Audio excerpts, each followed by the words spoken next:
What's up, outliers? Today's video is going to be about trading leaps. So we're going to walk through how to build a leaps option trading strategy so that you can ball like none other than the fan favorite Nancy Pelosi. Now, this is all obviously in jest. It's because her husband owns a fund, but they do use leaps all the time. This is a snapshot of their portfolio, and a big part of what they do is literally using leaps. So what are leaps? Super simple. LEAPS is an acronym, and it stands for Long-Term Equity Anticipation Security. This is essentially designed to be a stock replacement. It just gives you a little bit of leverage, and I'll walk you through how that works. So one admin note is you'll notice that the correct way to refer to it is LEAPS. This is not making it plural. This is part of the acronym. Now, if you take a look at an options chain, you'll see this is, I think, using SPY. But you'll see that there's all these different expirations. And then as you get further and further out, you start to get to really long-term options. Now, LEAPS typically means that you're trading something that has an expiration greater than a year. That's the technical term. But I mean, you could use it for like 343 days. That's close enough. I'd still consider that a LEAPS option. These are things that are just designed to be longer term in nature. Now, a really important thing to note is that you don't have to hold them for that long. And I'll give you an example. But first, let's talk about this leverage aspect. Here I'm simulating owning 100 shares of SPY at a spot price of $620.81. So this trade requires you to pay $62,081. Now, instead, you can buy a LEAPS option. This one is 15 Jan 27 out at the 625 strike. And these are going for $69.50. So again, using standard options math, this is about $7,000. So you can control up to the same size position as those 100 shares, but you're only putting up 7 grand versus 62 grand. That's leverage. Now, notice how I say control up to 100 shares, and it's because the delta of this option, the 625, is a 61 delta. So that means right now the position will behave like 61 shares, whereas if it continues to go up and your delta grows, then it can be the full 100 shares. If you're wondering what a full 100 share replacement would look like, we actually have to go deeper in the money. So let's go to like something like these 90 deltas or something like that. Because once you get super, super deep in the money, you'll see that the deltas move slow. But for example, like the 375s here, these have a 92 delta. These would cost you 27 grand. So to get those extra deltas, they're expensive. And it's because it's going to behave more and more like the underlying. So this is the primary reason why somebody like Pelosi would use LEAPS to make a ton of money, is because if you have decent directional assumptions, and rather than parking a bunch of money in long equity, you can use LEAPS instead to speculate on the same style position. And it actually comes with a lot of very important behavioral considerations, which is what I want to talk about next. This is effectively a quick stroll through the Greeks, because understanding how the Greeks behave across expirations is really, really important, because the next logical question might be, well, Eric, if we're out here in the 15 Jan 27, how do we pick what strike to use within the expiration? Do I do the 625s, the 630s? A common mistake is to pick the strike that you think it's going to go to. That's a mistake. There's no reason to do that. The way to decide the strike is based on the Greek profile that you want, understanding how the Greeks work. So let's talk about it. The first thing to note is delta really is going to be about the same when you're this far out in time. What that means is this 61 delta is going to be 61 deltas. Now, as time passes, your delta is going to change much more slowly. Whereas if you take a look at this 31 delta option, you notice how the slope is more peaky. That represents larger changes in delta based on spot movement. And that has everything to do with options approximating to either in the money or out of the money, a delta of 1 or a delta of 0. That's as you get closer and closer to expiration. So further out in time, your delta is not going to move as much for two reasons. One, because of changes in delta. There's a Greek that measures that specifically. But that part aside, it's also going to have much lower gamma. So gamma measures the rate of change of delta as the underlying itself moves. So you'll notice that gamma is typically going to be the highest for at the money options, but as you go further and further out in time, even for at the money options, your gamma is going to be lower. So let's take a look at our gamma on these, and it's essentially 0.003. Really, really low gamma. Whereas for a comparison's sake quickly, if we go to the 15 AUG and we look at a 60 or at the money options, your gamma is 0.013 or 0.012. So significantly higher. Gamma for at the money options will increase as you get closer in time. Why does this matter? Well, it's because you're going to get less of that compounding effect. Your option is going to gain deltas more slowly as the underlying moves in your favor, and it's because gamma is lower. So why does that matter? Well, when we're picking our strike, we should take that into account, because if we think something is going to slowly move up over time, well, if you go too low on your delta, you can get that slow move up on your time, but you're not actually going to see a lot of the profit. Because again, even for each dollar move in SPY, you're going to see $61 or 61 cents, which comes out to $61 per contract, versus the $100 that you would make if you're holding 100 shares comparatively. So the thing to take away from that section is that delta moves more slowly and you have less gamma. The next component is theta decay. Do you notice how theta changes in two spectrums? Well, technically more, but two primary. The first one is moneyness. So theta is going to be the highest for at the money options. And then it's going to decrease as you go further in the money or further out of the money. And that's simply because there's less extrinsic value. The other component is you go further out in time, the relative theta decay tends to contract. So let's take a look at that next idea. So if we take a look at the monies that are 551 days out, your daily theta is 0.074. So really, really relatively cheap. Now, if you go into the 33 DTE and we take a look at theta, your theta is 0.212. So it's like 3 times what you get from being this far out 500 days plus. So your daily holding cost is much cheaper. Now, your overall holding cost is much more expensive. And that's part of the equation of figuring out what expiration you might want to pick, the difference between 18Ds and 15 Jan. We'll get to that in just a second, how to pick the actual expiration. The last thing I want to talk about is Vega, because this one confuses a lot of people. Vega is higher for at the money options, and it's higher as you go further out in time. So what that means is the volatility sensitivity to long-term options is much higher. However, the part that trips everybody up is if you see a change in the implied volatility for the underlying or a change in the implied volatility percentile, this is different. This is a different term.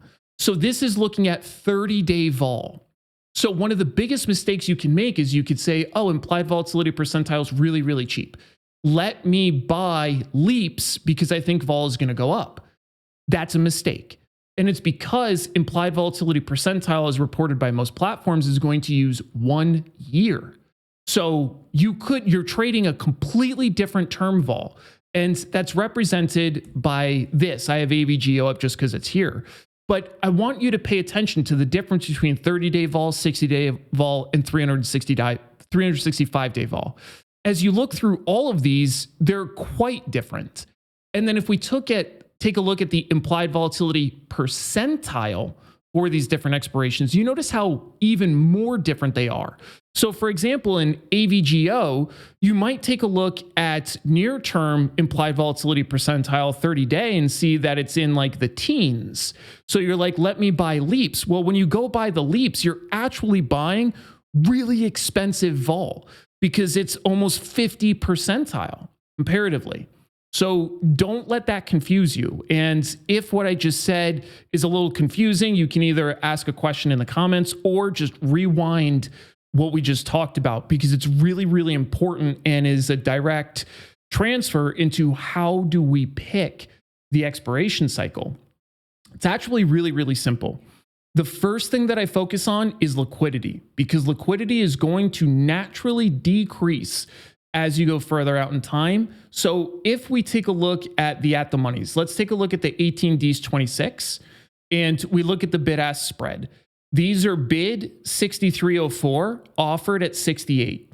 If we go to the 15 Jan 27s, the monies, these are bid 64.78, offered 69.5. So you can see that the liquidity comes out as you go further out in time. Typically, SPY, something like this, is penny wide. So you definitely want to pay attention to the bid-ask spreads, because especially if things start moving, they widen even more. The next thing that I typically pay the most attention to is actually vol, and I'll show you. If we look at the underlying vol, we know again that we're sitting at 17.3%, which is a relatively low implied volatility percentile. So if I go across the terms, I can find terms that might be slightly cheaper compared to others. A good example is this out here. The 30 June 26s are at 18.8% vol versus the 18 SEPs, which go up to 20.26% vol. So the other thing we can do is literally just use a tool like this that allows us not just to plot the vol outright itself. So we can see that 365-day vol here is 17.4%, we're 30 days at 13.7, and so on. But we can also plot the implied volatility percentile. So then if I take a look at the difference, for example, between 180 days and 365, you notice how they're pretty close, but 180 days is actually 2% lower on the implied volatility percentile. So I can use this as a way to help me figure out where I can get cheaper vol, which is really, really important when you're trading long dated options, because Vega, if you get something expensive, you can get smashed. But again, it's important to remember that those options are going to behave differently in terms of vol than when you're looking at the underlying vol. It's a different term. Let's talk about a strategy. So first, with any strategy based on the outlier strategy process that most of you probably are familiar with, if not, I have a video on the topic itself. We need to start with understanding the profit mechanisms. What is it that we're trying to trade when we're using LEAPS? LEAPS are just options. And as I noted before, it's essentially a stock replacement. So for me, these are the primary profit mechanisms that I'm looking to trade with LEAPS, longer term holding options. Things like actual fundamental growth expectations of a business, thinking something is going to be worth significantly more in the future than it is today. That comes through stuff like drift. You can trade elements of vol like we were just talking about. That's always part of the equation, momentum, so on. So if we take a look at this general graph, this is literally just showing the growth of the stock market. This is positive drift. The overall phenomenon is the stock market goes up over time. That's a highly documented effect that can be turned into a profit mechanism through something like this. So the key things that matter to us with respect to fundamental growth are looking at earnings growth, the multiple expansion, which is kind of like the ratio, how efficient something is growing relative to price. And then dividends. Dividends impact these a little bit less so. So this is the profit mechanism that we're looking to capture. Let's take a look at the strategy that I use and give you an example of a strategy that's on literally right now. One admin note is I have videos that go through all of these in detail, but we're going to talk about a ratio call diagonal. So we're going to start with a quick overview of what this thing is, and then I'll show you the example. So the purpose of a ratio call diagonal is to trade those profit mechanisms as we discussed. So what's the setup? I'm going to look for things that have liquid, long-dated options, and I'm going to apply my standard analysis suite to that profit mechanism in that time frame, which takes strongly into account both fundamentals and technicals. It's not just a technical style trade like shorter term holdings. So I do care about how profitable something is. I do care about how sales are growing. I do care about its business pipeline and if it's growing, things like that. So for me, when I'm trading ratio diagonals, you can trade ratio diagonals either for calls to the upside or puts to the downside. So in this example, we're talking about a ratio call diagonal. And the way that it works is generally I'm going to have a long option that is longer than 90 days out. Sometimes I'll come in as close as 60 days, but that's for a relatively short-term holding. The overwhelming majority is going to be greater than 90 days out. And I'm going to layer on short legs that are closer in time, paying very, very close attention to the delta ratio to make sure that there is no upside risk. And I'll show you what this all looks like. So let's take a look at an actual example trade. I just explained that there are two legs. We're going to have a long, far dated option and then short, near dated options. These don't have to go on at the same time. Often for me, they don't. So here's what it looks like. And I want to pop you over to a live example so that you can get a better sense of how this behaves. Now, poor man covered call is the more colloquial term for a diagonal. And the whole purpose of the ratio component of a diagonal is, again, paying attention to the relationship of deltas between long and short. So here's what this looks like. Right now, this is simulating having a 100 lot in the 22 calls that were bought for 420. And if I take a look at being short 100 calls against those, do you notice how if it goes too far in my direction, I actually start to lose money? This is bad. So the way that we cure this is by maintaining a lighter ratio of short calls to long calls. And the way that I determine the ratio that I want is twofold. I'm essentially using the short calls as just a way to offset some of the holding theta of these options. So if we take a look at what that looks like going far out in time to the 18 SEP 26 options, my theta on these is 0.007 cents per day. That's what it is on a daily basis. So I can find options that are near term in time that can overcome this entire amount. And I'll show you how to calculate all this. If we take a look at both of these positions and break them down, so we have the 100 lot of the long options, and then we have the 10 lot of the short options. You can see the premiums here, the relative deltas here, the total deltas here. So the first thing is the net deltas is long 5290. So this is going to behave as if it is long 5,290 shares. Then I have the relative theta between both of these positions. And then I have the theta calculated out. So this is per day at scale for the entire position size. So this is losing $42 a day in total theta. I would be losing 70. I'm collecting 28 from here, net negative 42. The duration for these short options is 39 days.